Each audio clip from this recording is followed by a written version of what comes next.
Hello बच्चों, chemistry class में आपका स्वागत है। मैं हूं केमिस्ट्री टीचर सतीश श्रीवास्तव। तो हम स्टार्ट करते हैं अपनी यूनिट, और हमारी जो यूनिट चल रही है वो है एटॉमिक स्ट्रक्चर।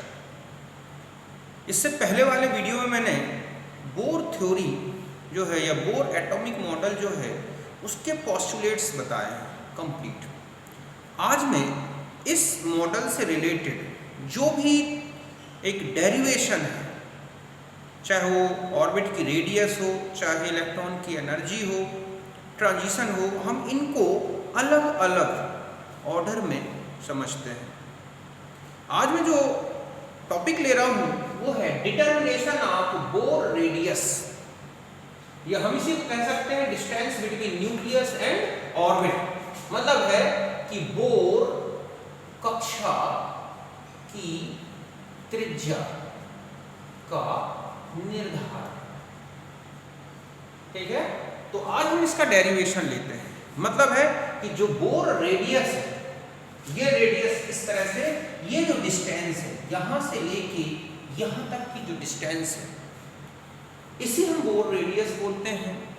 हमें इस रेडियस आर्क का एक डेरिवेशन करना है, एक इसका फॉर्मूला निकलेगा जिससे हम वन इलेक्ट्रॉन सिस्टम, जितने भी हाइड्रोजन, हीलियम प्लस इस तरह के वन इलेक्ट्रॉन सिस्टम जो होंगे उनकी न्यूक्लियस से और उनकी जो ऑर्बिट हैं, जो अलग अलग ऑर्बिट्स बनी हुई हैं, उनके बीच की डिस्टेंस का डिटर्मिनेशन करेंगे। तो आज स्टार्ट करते हैं। हम सबसे पहले मैं एक डायग्राम से बता दूं कि जब इलेक्ट्रॉन न्यूक्लियस के चारों तरफ एक कांस्टेंट मोशन में होता है, मतलब उस समय जब इलेक्ट्रॉन किसी भी प्रकार का एनर्जी एब्जॉर्प्शन या एमिट नहीं करता, समझ गए ना। मतलब जब इलेक्ट्रॉन स्थिर वेग से घूम रहा हो, ऊर्जा का अवशोषण सर्जन ना कर रहा हो, किसी प्रकार की एनर्जी एमिट ना हो, ना एब्जॉर्ब हो, उस समय जो इलेक्ट्रॉन का मोशन है वो एक कांस्टेंट बना रहता है। तो उस समय जब कांस्टेंट मोशन में इलेक्ट्रॉन हो तो उसके दो फोर्स हैं, एक सेंट्रीपिटल फोर्स और एक सेंट्रीफ्यूगल फोर्स। अब देखो, आपको सेंट्रीपिटल ऐसे याद रखना है, सेंटर की ओर पटने वाला, अर्थात सेंटर की ओर अट्रैक्ट होने वाला फोर्स। तो वो हो गया क्या, सेंट्रीपिटल। और सेंट्रीफ्यूगल मतलब सेंटर से फॉर मतलब दूर, अर्थात सेंटर से दूर फेंकने वाला जो बल है इलेक्ट्रॉन को, वो हो गया सेंट्रीफ्यूगल फोर्स। समझ गए ना, ऐसे याद रखना है। सेंट्रीपिटल मतलब सेंटर की ओर अट्रैक्ट होने वाला, उसकी ओर पटने वाला, तो वो हो गया सेंट्रीपिटल। और सेंटर से दूर फार होने वाला सेंट्रीफ्यूगल, अर्थात अभिकेंद्र केंद्र की ओर और अपकेंद्र केंद्र से दूर। जब ये दोनों फोर्स बराबर हो जाते हैं तब हम जानते हैं इलेक्ट्रॉन एक कांस्टेंट मोशन में आ जाता है, और वहीं पर इलेक्ट्रॉन क्या बनाता है, एक ऑर्बिट बनाता है। तो हम इन्हीं दो फोर्स को बराबर करके डेरिवेशन शुरू कर सकते हैं कि जब during constant motion of electron, जब इलेक्ट्रॉन स्थिर वेग से घूम रहा हो, तब उस समय सेंट्रीपिटल फोर्स और सेंट्रीफ्यूगल फोर्स दोनों बराबर है। तो ये होता है फॉर्मूला सेंट्रीपिटल फोर्स का, ये होता है सेंट्रीफ्यूगल फोर्स का। आपको ये फॉर्मूले याद रखने। फिर हम और इसको आगे सॉल्व करेंगे तो r इक्वल टू आ जाएगा kz² अपॉन mv²। क्योंकि हम जानते हैं एंगुलर मोमेंटम से, कोणीय संवेग से, mvr इक्वल टू होता है nh अपॉन 2π। तो v इक्वल टू क्या हो जाएगा, nh अपॉन 2π mr। ये जो v है इसकी वैल्यू को आप इस v में ये करें, सब्स्टिट्यूट करें, मतलब from first and second equation. तो आपको r की वैल्यू का ये फॉर्मूला बनता जाएगा यहां तक। ये जो फॉर्मूला आया r equal to n² h² 4π, ये है रेडियस कैलकुलेट करने का एक न्यूमेरिकल फॉर्मूला पूरा। अब यहां देखो, इनमें अगर आप देखें तो h है प्लांक कांस्टेंट, प्लांक नियतांक, जो कि कांस्टेंट है, चाहे कितनी भी n की वैल्यू चेंज हो ये चेंज नहीं होगा। z क्या है यहाँ पर, एटॉमिक नंबर, ये चेंज होगा। m क्या है, मास ऑफ इलेक्ट्रॉन, जो पहले ही पढ़ चुके हैं, 9.1 × 10⁻⁻31 किलोग्राम। ऐसा ही सिस्टम में लेना है सारा। चार्ज ऑफ इलेक्ट्रॉन कितना है, 1.602 × 10⁻19 कूलम्ब पर इलेक्ट्रॉन। k यहाँ पर जो है कूलम्ब कांस्टेंट है, जिसको 1/4πε, या फिर हम ऐसा ही सिस्टम में इसकी वैल्यू देखें तो 9 × 10⁻9 न्यूटन मीटर स्क्वायर पर कूलम्ब स्क्वायर। CGS में k = 1 होता है। और n यहाँ है नंबर ऑफ ऑर्बिट। आप किस ऑर्बिट के लिए रेडियस कैलकुलेट करेंगे, और r है रेडियस ऑफ ऑर्बिट। तो इस तरह से हमारा एक तो ये फॉर्मूला है। अब हम इस सारे कांस्टेंट जो है उनकी एक फिक्स वैल्यू लेके और एक सिंपल इक्वेशन निकालेंगे r का, और उसी से हम रेडियस को कैलकुलेट करेंगे। तो पहले आप इतना नोट करें।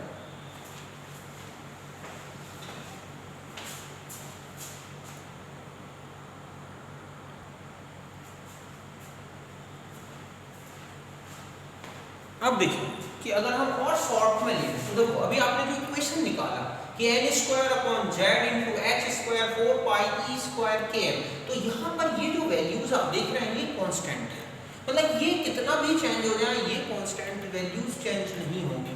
तो इस पूरी कांस्टेंट वैल्यूज जो हैं ये सबकी वैल्यूज पुट अप की जाए तो इसका जो सॉल्यूशन निकलेगा उसे बोलते हैं ए स्टार या ए स्टैंडर्ड, या उसी की जो न्यूमेरिकल वैल्यू है वो है 0.529 × 10⁻⁻10 मीटर, 10⁻⁻10 मीटर एंगस्ट्रॉम भी है, तो इतना लिख सकते हैं। तो इसका मतलब है कि r इक्वल टू ये वैल्यू हो गई a standard into N square upon Z, मैंने इसकी वैल्यू ले ली एंगस्ट्रॉम में।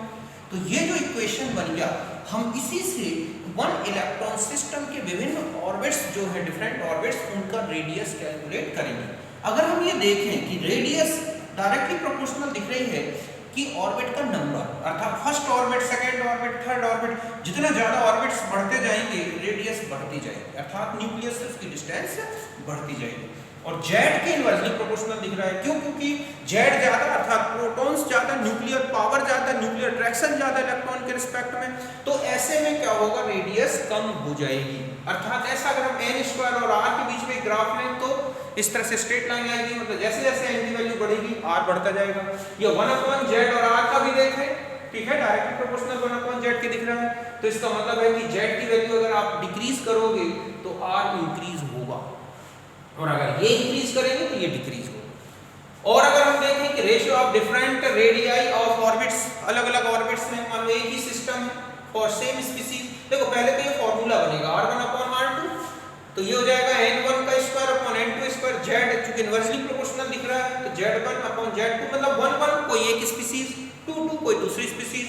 अगर सेम स्पीसीज है तो z तो सेम रहेंगे उनके लिए, मतलब उनमें z1 = z2 हो जाएगा, तो r1/r2 n1/n2 हो जाएगा स्क्वायर का। तो इसका मतलब है कि जैसे जैसे रेडियन मतलब इनकी वैल्यू चेंज होगी उसी तरह से इनका रेशियो चेंज होगा। और अगर डिफरेंट स्पीसीज हैं और ऑर्बिट सेम है, मतलब है कि हमें n1 और n2 सेम है, तो वो z पे डिपेंड करेगी। इसी से रिलेटेड हम कुछ क्वेश्चंस देखते हैं अभी, ठीक है। तो पहले आप इसे सॉल्व लिख लें आप इसे, और हम इन्हीं से रिलेटेड कुछ क्वेश्चंस करते हैं, ठीक है। तो आप इसे नोट करें।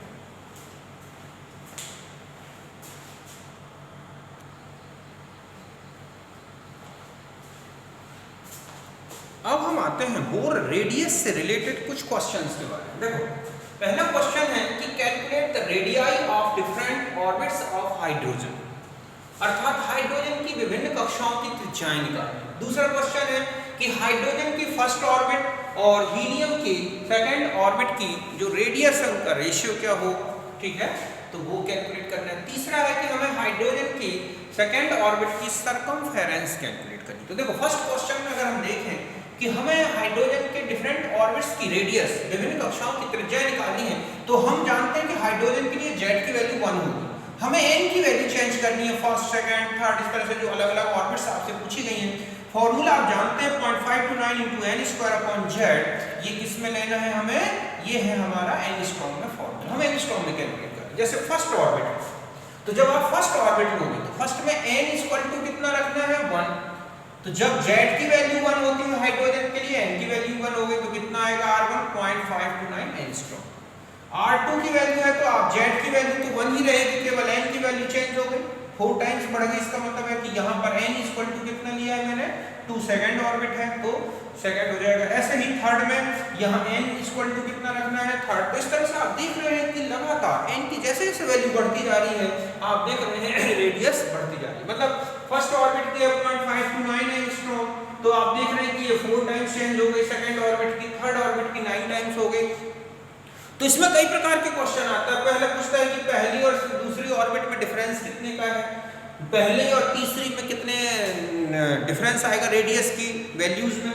तो आप इसी तरह से आप इनके डिफरेंस भी कैलकुलेट कर सकते हैं। इसका मतलब है कि R1 से बड़ा R2, R2 से बड़ा R3। तो इस तरह से जैसे जैसे आप देख रहे हैं कि n की वैल्यू बढ़ती जा रही है, आप देख रहे हैं रेडियस बढ़ती जा रही है। तो अब इसे नोट करें। फिर मैं दूसरा क्वेश्चन देखो, तो आप इसे नोट कर चुके होंगे, यहाँ से देखें अब हम आते हैं कि दूसरा क्वेश्चन है कि calculate the ratio of the radius of first orbit of hydrogen. ये तो हम ऐसा लिख लें RH upon R He plus, तो हम यहाँ क्या लिखेंगे N1 का मतलब जो 1 यहाँ है वहाँ 1 यहाँ है, तो इसका square upon N He plus का square into Z He plus upon ZH, ये इनवर्सली प्रोपोर्शनल है। तो हमें निकालना है हाइड्रोजन की, ठीक है, RH फर्स्ट ऑर्बिट, और हीलियम की कौन सी ऑर्बिट लेनी है हमें, हीलियम प्लस की सेकेंड ऑर्बिट। तो यहाँ पर आ जाएगा 1 का स्क्वायर, यहाँ जाएगा 2 का स्क्वायर इंटू यहाँ Z, तो ये हो जाएगा 2, उसका एटॉमिक नंबर Z का 2 होता है, हाइड्रोजन का कितना हो गया 1। तो इसका मतलब है कि RH upon R He plus, तो आप देखेंगे कि ये कितना हो जाएगा 1/2, क्योंकि 4 हो गया तो 4 से 2, तो ये रेशियो आ जाएगा इसका। तो इस तरह से अगर ऑर्बिट डिफरेंट है, एटॉमिक नंबर डिफरेंट है, तो इस तरह से आप इस रेशियो वाले फॉर्मूले से कैलकुलेट कर सकते हैं। अगर हम तीसरे क्वेश्चन में आ जाए, थर्ड क्वेश्चन जो हमें दिया गया है, देखो आपको थर्ड में है कि calculate the circumference of the hydrogen of, ठीक है, second orbit of hydrogen. Hydrogen की सेकंड ऑर्बिट की परिधि क्या है, तो देखो सबसे पहले आपको RH2 का वैल्यू निकालनी है, तो हो जाएगा 0.529 into 2 स्क्वायर अपॉन 1 एंगस्ट्रॉम, मतलब ये आ गया 0.529 into 4 एंगस्ट्रॉम। ये हो गया RH की सेकंड ऑर्बिट की रेडियस। अब आपको सर्कमफेरेंस निकालनी है, ठीक है, तो आप जानते हैं कि सर्कमफेरेंस मतलब परिधि, तो वो होता है 2πr, तो 2 ये हो गया into 22/7, और r की वैल्यू आपने देख ली 0.29 into 4, ये भी किसमें आ जाएगी एंगस्ट्रॉम में, इसको कैलकुलेट कर ले। तो इस तरह से सर्कमफेरेंस हो गई, रेडियस हो गई, तो इस तरह का रेडियस से रिलेटेड क्वेश्चंस